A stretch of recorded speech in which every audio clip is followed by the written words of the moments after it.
Patient है ये जुबैदा बीबी। पिछले साल हमारे पास आए, सार्कोमा है इसे, मुंह के अंदर जो मैक्सिला एक एरिया होता है, हड्डियों के दरमियान में खला होती है।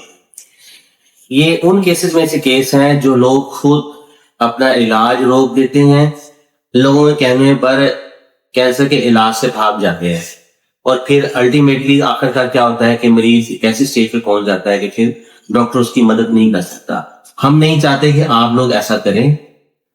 इस स्टेज से पहले इलाज हो सकता है। इस जगह में पहुंचकर डॉक्टर भी जो है वो इलाज करने में कामयाब नहीं होते। इस पेशेंट को हमने इलाज बताया था, हम इसका इलाज कर रहे थे। इसको पिछले साल हमने एडवाइस की थी कि शॉय लगनी है, लेट भी हो चुका है। अब इस पेशेंट की मदद करना हमारे लिए नामुमकिन सी बात है। तो इलाज से मत भागें, टाइम पर आकर अपना इलाज करें ताकि हम आपकी मदद कर सकें।